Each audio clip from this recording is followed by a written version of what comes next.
하겠습니다. 할렐루야. 오늘 우리가 11장의 마지막 부분을 같이 읽었습니다. 이 마지막 부분을 통해서 이제 이스라엘의 가나안 정복 전쟁이 끝나고 정리된 모습을 간단히 말씀하고 있습니다. 18절 말씀에 여호수아가 그 모든 왕들과 싸운 지가 오랫동안이라 그랬고, 끝절에 23절 끝에 보면 이스라엘 지파의 구분에 따라 기업으로 주매 그 땅의 전쟁이 그쳤더라. 그랬어요. 가나안 정복 전쟁이 얼마나 계속됐는가에 대해서 알 수 있는 성경 구절 하나가 있는데 나중에 우리가 살펴보겠습니다만, 갈렙이 이제 고백하는 내용 중에 여호수아 앞에 나가서 내 나이 40세에 가데스바네에서 모세에게 부름을 받아서 정탐꾼 역할을 했는데, 그리고서 이제 광야 40년 지나고 가나안 정복 전쟁 끝나고 내 나이 85세로 돼 그런 얘기를 합니다. 이제도 건강해서 출입을 할 수 있고 전쟁도 할 수 있다 그랬습니다. 45년 동안 여호와께서 말씀하신 대로 나를 생존하게 하셔서 오늘 내가 85세가 됐다. 그런데 싸울 수도 있고 그런데 출입할 수도 있고 하나님이 넉넉히 할 수 있다. 이런 고백을 합니다. 우리 모두에게 이런 은혜가 있게 되시길 주의 이름으로 축원합니다. 이 나이를 통해서 40세에 가데스바네에서 부름을 받았고, 그리고 40세 가데스바네에서 부름을 받을 때 그때가 이스라엘 백성들이 출애굽해서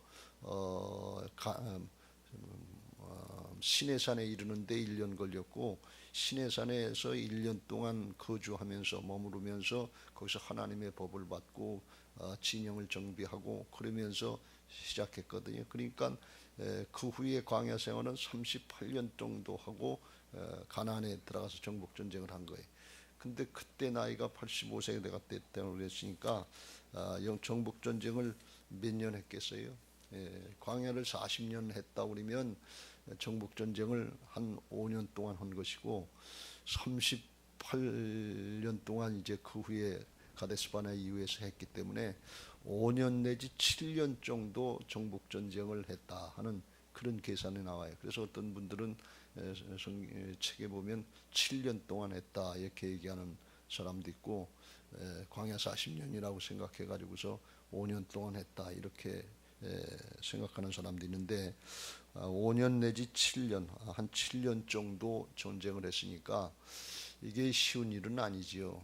전쟁하려면 날마다 비상대기 해야 될 거 아니에요. 군인들을 위하면 군화끈 매고서 있어야 되고 하는 것처럼 그렇게 편안치 않은 삶을 사니까 얼마나 힘들겠어요. 우리나라 한국전쟁, 6.25 전쟁 3년 동안 하는 것도 힘들고 사람도 많이 죽고 그랬는데 이게 보통 힘든 일이 아니겠죠. 그래서 아마 이 전쟁하다가 힘들기도 하고 이제 그만했으면 좋겠다는 그런 생각이 들었던 것 같아요. 그래서 여기 온 땅 산지 온 애굽 이거 정복 점령했다고 그랬는데 17절 곧 세일로 올라가는 한락산에서부터, 세일로 올라가는 한락산이 가나안의 맨 남방 지역입니다. 그리고 헤르몬산은 북쪽의 헐몬산을 얘기하는데 거기 헤르몬산 아래 레바논 골짜기 바알기까지 그들의 왕들을 모두 잡아 쳐 죽였다 그랬는데, 이 무슨 말인가 하면 주요 거점에 이제 당시엔 도시국가처럼 그렇기 때문에 왕들을 다 처리했다. 그러니까 중요한 도시는 다 점령했다. 그게 이제 12장으로 넘어가면 31개 왕, 요단강 서편의 31왕 도시들을 다 점령했다 그런 뜻이에요. 그리고 전쟁을 마쳤다는 건데 사실 전 지역을 아주 구석구석까지 다 점령한 것은 아니고 주요 거점을 다 점령했기 때문에 더 이상 이제 반항할 수 없게 됐다 하는 그런 의미입니다. 그리고서 이제 전쟁을 마치고 그 다음에는 어떻게 했는가 하면 12지파에게 분배를 하고, 그리고 나머지 지역에 점령하는 것은 이제 12지파가 합심해서 하는 전쟁은 끝냈고, 각 지파별로 땅을 나눠주고 거기에 자기 지파에 속한 지역 중에 아직까지 미점령지가 있으면 각 지파에서 알아서 정복해라. 이제는 큰 것들은 다 물리쳤으니까 각 지파별로 해도 되겠다 이렇게 한 것입니다. 근데 사실 그게 나중에 잘 안 돼서 견고한 진들이 된 것을 볼 수가 있습니다. 어쨌거나 이렇게 해서 가나안 땅이 점령이 되고 그리고 그 가나안 땅이 하나님의 약속의 말씀대로 그대로 이스라엘 백성들에게 이제 주어지게 되는 그런 모습을 볼 수가 있습니다. 이거는 우리가 잘 아는 것처럼 아브라함을 통해서 400년 동안 종살이하고 그 다음에 풀려나서 그 땅을 정복하게 하겠다는 하나님의 언약의 말씀이 그대로 성취된 것을 볼 수가 있습니다. 그 언약이 성취된 과정 중에 많은 세월이 지났지만 하나님은 그 말씀대로 이루시는 신실하신 하나님이신 것을 믿으시기 바랍니다. 그 약속은 하나님이 시작하시고 하나님이 이루어가시고 하나님이 성취하시고 나중에 심판까지 하시는 것을 믿으시기 바랍니다. 그래서 우리가 신앙하면서 이 대목을 보면서 하나님은 언약대로 말씀대로 이루시는 신실하신 하나님이다 하는 이 부분에 대해서 우리가 굳건한 믿음을 가져야 될 줄로 믿습니다. 이 언약의 말씀을 붙잡고 살아가면서 오랜 세월이 지났기 때문에 사람 한 사람으로 볼 때는 자기 당대의 모든 것이 다 이루어진 게 아니에요. 많은 세대가 지나갔어요. 그럼에도 불구하고 하나님의 말씀은 하나님의 때에 하나님이 이루신다는 거예요. 그러니까 우리가 신앙하면서 착각하지 말아야 될 것은 내가 이렇게 고생하고 아무것도 안 되는 것 같고 그런데 이게 뭔가 그리고 끝날 수 있다 그런 말씀이. 그러나 하나님의 언약의 말씀은 계속되고 영원한 하나님 나라 차원의 역사는 계속되고 우리는 그 내당대에 다 이루어지는 것 같지 않더라도 그래도 믿음 지키고 죽더라도 믿음 지키고 그리고 영원한 하나님 나라를 바라보고 나가야 될 줄로 믿습니다. 그래야 나도 살고 다음 세대를 살리는 거예요. 이게 뭔가 이게 못 되는 것도 없고 아무것도 이루어진 것도 없고 뭐 인생은 힘들고 어렵고 점점 더 어려워지는데 이게 뭐 하나님 나라가 신앙한 결과가 뭔가 이렇게 하면 안 돼요. 힘들어도 어려워도 하나님은 그대로 이루시는 것을 믿고 믿음 지키시길 주의 이름으로 축원합니다. 궁극적으로 볼 때에는 하나님 앞에 이 일은 하나님이 하신다는 거예요.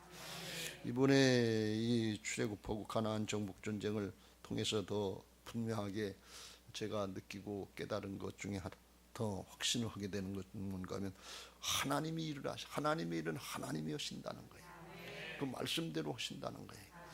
그러니까 우리는 하나님 앞에 믿음을 지키면 되는 거예요. 근데 우리는 거꾸로 생각해서 이 일을 내가 하는 줄 알고 이 일을 사람이 하는 줄 알고 내 기준으로 맞춰서 신앙을 하려고 하는 거예요. 이거 철저하게 경계하고 이번에 기도들 하시고 일은 하나님께 맡기고 우리는 나는 내 믿음 지키리니 세상 풍조는 나날이 갈리어도 나는 내 믿음 지키시길 주의 이름으로 축원합니다. 내가 있는 그 자리에서 가정이든 직장이든 사업장이든 어디든지 간에 내가 있는 그 자리에서 내게 맡겨진 사명, 내게 맡겨진 직분, 내게 맡겨진 일 그거 잘 감당하려고 믿음 지키시길 주의 이름으로 축원합니다. 그러면 하나님이 함께 하실 줄로 믿습니다. 이걸 우리가 분명히 알아야 돼. 그래서 하나님은 하나님의 역사를 이루시기 때문에 여호수아서 1장에 여호수아에게 말씀하시기를 그걸 강조하는 것을 볼 수가 있습니다.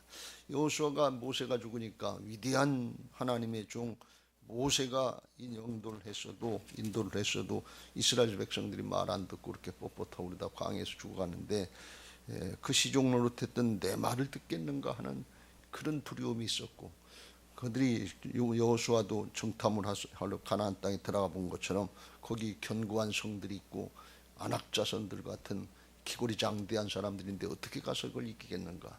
우리는 훈련도 안 된 오합지졸 같은데 그런 두려움이 있었어요. 인간적인 생각이 사람의 관점에서 보는 거예요. 그때 하나님이 대뜸하시는 말씀이 두려워하지 말라 하는 거예요. 왜요? 이 일은 내가 한다 그런 말씀이에요. 우리가 여기서 착각이 일어나는 거예요. 여러분 지금 상황이 얼마나 어렵습니까? 경제가 어렵고 정치가 어렵고 외교가 어렵고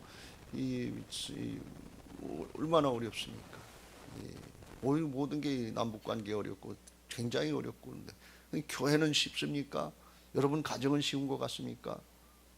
어렵지 않은 게 없어요. 이게 영적인 싸움이에요. 그러니까 이걸 우리가 가나안 정복 전쟁이라고 하는 걸 그냥 이스라엘 백성들이 가나안 땅 들어서 싸우는 것, 그게 아니고 우리 신앙의 여정이고 영적인 싸움인 것을 알고 우리의 신앙의 영적인 싸움에 대입시키시기를 주의 이름으로 축원합니다. 전쟁에는 지면 안 된다고 그랬잖아요.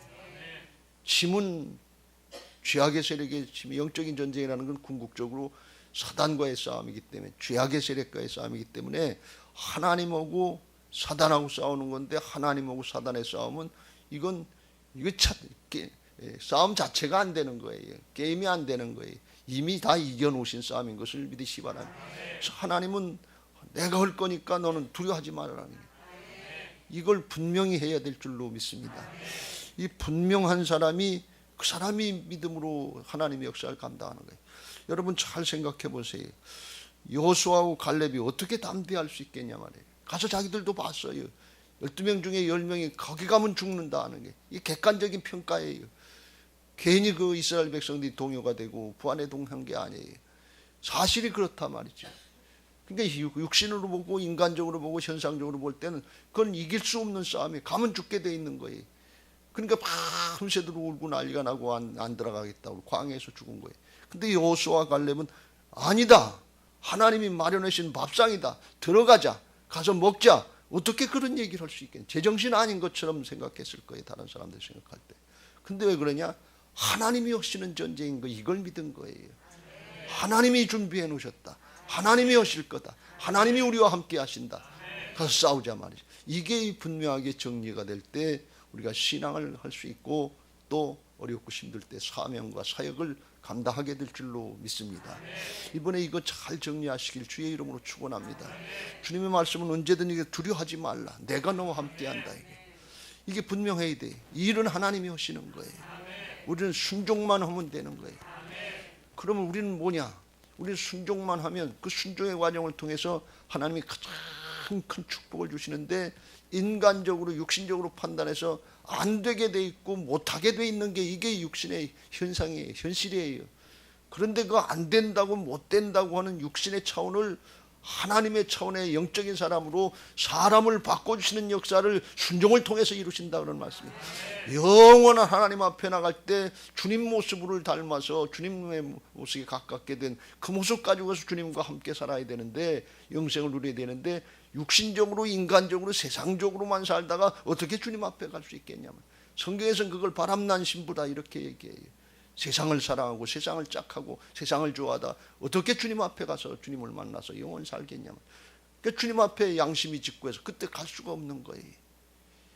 근데 아니지만, 인간의 생각으로 아니지만 안 될 것 같고 부정적이고 이게 전혀 가능성이 없는데, 근데 하나님이 하신다고 말씀하시니까, 그 하나님의 역사, 영적인 역사, 하나님과 사단과의 싸움인 영적인 전쟁이라는 것을 믿고 나를 쳐서 복종시키고, 말씀으로 영으로 육을 쳐서 복종시키면서 영적인 훈련을 자꾸 하는 거예요. 순종하시길 주의 이름으로 축원합니다.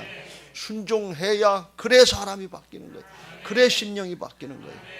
두려워하지 말고 염려하지 말고 순종하는 역사, 그걸 이루시길 주의 이름으로 축원합니다. 오늘 여호수아가 그걸 고백하는데, 그게 뭔가 하면 아낙 자손을 자기가 쳐서 물리쳤다는 거예요. 21절 그때 여호수아가 가서 산지와 헤브론과 드빌과 아납과 유다 온 산지와 이스라엘 온 산지에서 아낙 사람들을 멸절하고 그가 또 그들의 성읍들을 진멸하여 바쳤으므로 하나님 앞에 바쳤다. 하나님 앞에 순종해서 하나님의 역사를 이루고 영광은 하나님께 돌리시길 주의 이름으로 축원합니다. 내가 했지 생각들 하면 큰일 나요. 사단에게 마음 뺏기는, 하나님이 싸우셔서 하나님이 이기신 거니까 하나님께 영광 돌리라 그러면, 그렇게 해도 우리에게 은혜와 축복이 아주 넘치게 주실 줄로 믿습니다.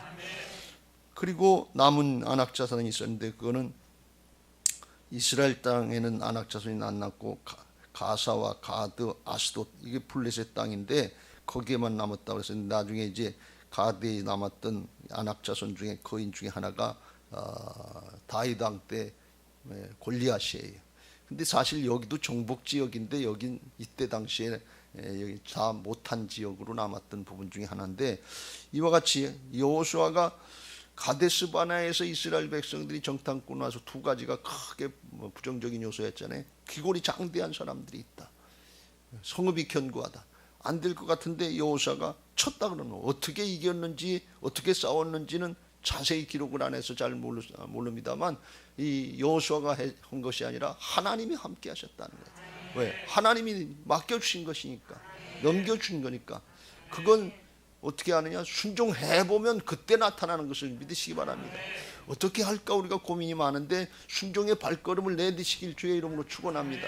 오늘 말씀 듣고 기도하고 그리고 순종하는 발걸음을 한 걸음 한 걸음 내디디면 하나님이 한 걸음 한 걸음 하루하루 날마다 함께 하시는 역사를 보게 하실 줄로 믿습니다. 그 과정을 통해서 우리의 굳었던 심령들, 부정적이고 불신앙이었던 모습들, 이게 깨트려져 나가기 시작하는 거예요. 은혜를 받기 시작하는 거예요.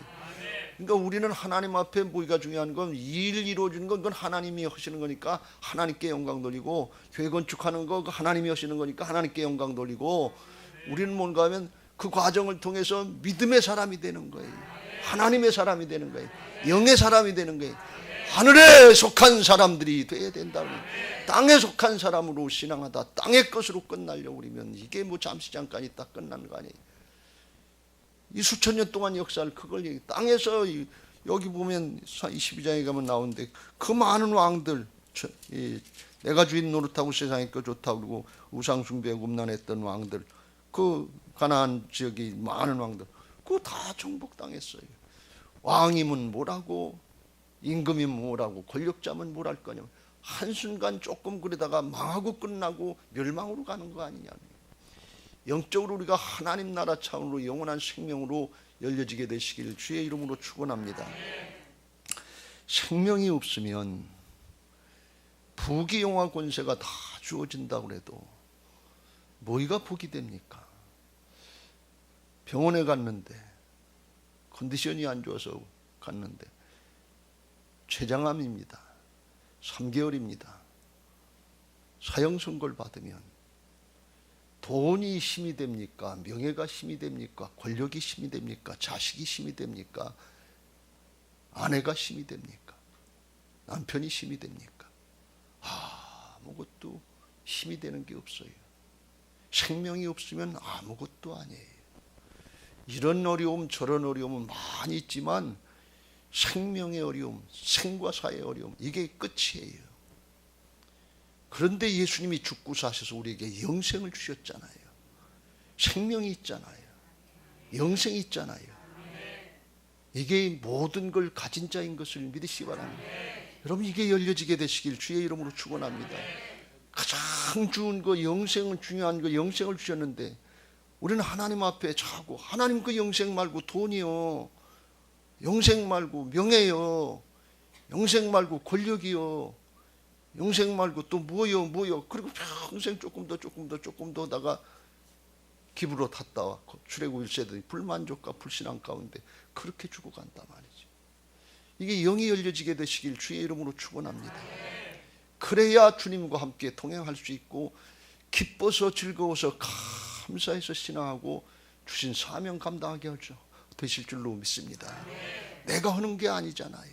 주님이 함께 하셔야 되는데, 정말 영적인 역사는 주님이 함께 하셔야 됩니다. 여러분 잘 생각해 보세요. 수십 년간 신앙 저도 하고 사역을 했는데 뒤돌아보면 그 자리인 것 같지 않습니까? 왜 그래요? 영으로 바뀌지 않는다는 거예요. 여전히 육신이라는 거예요. 여전히 내 기분, 여전히 내 사정, 여전히 내 형편, 여전히 내 지식, 여전히 내 경험, 이거에 얽매이다 그걸로 끝나면 뭐가 남는 겁니까? 이거 오늘 바뀌어지게 되시길 주의 이름으로 축원합니다. 두 번째로 그래서 뭐가 되느냐? 우리 심령이 바뀌어야 된다는 거예요. 사람이 바뀌지 않으면, 심령이 바뀌지 않으면 아무것도 남는 게 없어요. 사도 바울이 복음을 다 전하고 로마서 12장에서 너희는 이 세대를 본받지 말고 심령으로부터 변화를 받아서 하나님의 선하시고 기뻐하시고 온전한 뜻이 뭔가 분별을, 하나님이 보시기에 어떤 게 기쁜 것인지, 하나님이 보시기에 어떤 게 선한 것인지, 하나님 보시기에 어떤 게 좋은 건지 관점이 바뀌어야 될 줄로 믿습니다. 내가 보기에, 세상이 보기에, 사람이 보기에 이게 아니다. 그 옛사람 죽었어요, 주님과 함께. 그리고 예수님의 생명으로 거듭난 새 사람, 하늘에 속한 사람, 영원한 생명의 사람이 된 것을 믿으시 바랍니다. 이제 죽어도 천국이에요. 이제 죽어도 영원한 걸 누릴 수 있어요. 모든 걸 다 가진 자인 것이 믿어지시길 주의 이름으로 축원합니다. 이게 열려지고 이게 믿어질 때 항상 기뻐할 수 있고 범사에 감사할 수 있고 하나님 앞에 기도하면서 주님과 동행하게 될 줄로 믿습니다. 주님과 동행하면 주님이 붙잡고 일하시는 거예요. 그런데 이게 내가 하는 줄 알고 내 것인 줄 알고 사람의 것까지 하는 줄 알고 마음이 굳어진 거, 육신의 것들, 땅의 것들, 이게 바뀌지 않는데 이거 오늘 바뀌어지게 되시길 주의 이름으로 축원합니다. 하나님의 역사, 영적인 역사, 복음의 역사, 하나님의 역사를 들었고 깨달았으면 돌이키는 게, 회개하고 돌이키는 게 이게 은혜예요. 아브라함, 이삭, 야곱, 요셉 우리가 살펴봤습니다만 타고난 믿음의 사람들이 아니에요. 다 부족한 육신의 사람들이에요. 그런데 하나님 앞에 잘못된 거, 죄된 거, 세상적인 거 깨달았으면 즉시로 회개하고 돌이키는 거예요. 그게 사는 비결이요, 성공하는, 영적으로 성공하는 비결인 것을 믿으시기 바랍니다. 오늘 그걸 말씀하는데 19절 20절 기브온 주민 히위 족속 외에는 이스라엘 자손과 화친한 성읍이 하나도 없고 이스라엘 자손이 싸워서 다 점령하였으니 그들의 마음이 완악하여 이스라엘을 대적하여 싸우러 온 것은 여호와께서 그리하게 하신 것이라. 그들을 진멸하여 바치게 하여 은혜를 입지 못하게 하시고 여호와께서 모세에게 명령하신 대로 그들을 멸하려 하심이었더라.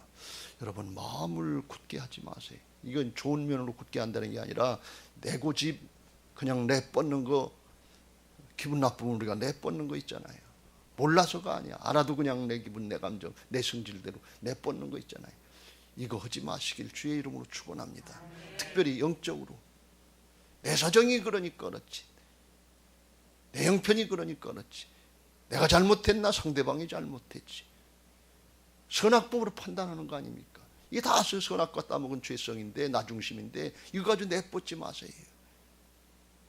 우리는 은혜와 사랑의 법이에요. 주님의 은혜와 사랑이 아니면 우리가 어떻게 구원받고 영생을 얻을 수 있겠어요? 이거 이스라엘 백성들을 통해서 하나님이 하시는 역사가 가나안 족속들에게 다 들려졌어요. 못 들은 사람이 없어요. 그런데 그 중에 라합하고 시위 족속으로 이야기하면 시위 족속 중에 기브온 성읍의 사람들, 그 사람들 하나만 회개하고 돌이켰단 말이에요. 그 사람들은 살았다는 게, 하나님은 진노 중에도 심판 중에도 긍휼을 잃지 않으시는 것을 믿으시기 바랍니다. 회개하고 돌이키면 돼요. 그런데 나머지는 뭐 때문에 그랬는지는 모르죠. 아마 하나님을 거역하는 것 중 큰 게 이제 거짓과 탐욕인데, 세상의 것이고 음란하고 이제 자기 거 욕심, 세상의 게 이게 다인 줄 알고 그거 붙잡고, 기득권들, 신앙은 기득권, 자기 부인, 이거 빨리빨리 하시길 주의 이름으로 축원합니다. 그렇지 않으면 돌이켜지지가 않아요. 이게 자기 부인인데 그게 안 되니까 마음이 완악해 굳어졌다 그런 얘기. 자기 거 고집하고 자기 거 지키려고 그러고 자기심 가지고 하는 줄 알고 굳어졌는데, 그 결과가 뭔가 하면, 그게 굳어지면 이스라엘을 대적하여 싸우러 온 것은 여호와께, 하나님께서 그러하게 하신 것, 그렇게 놔뒀다니. 하나님이 일부러 그렇게 만드신 게 아니라 그런 굳은 심령, 기회를 줘도 돌이키지 않고 회개하지 않으니까 그렇게 굳게 내버려 두셨다, 그런 말씀입니다. 버려두셨다니. 하나님의 유기예요. 부모가 자식이 하도 말을 안 들으면 내 마음대로 해, 내 마음대로 하라는 얘기가 아닌데 하도 말을 안 듣니까 그냥 버려두는 거예요.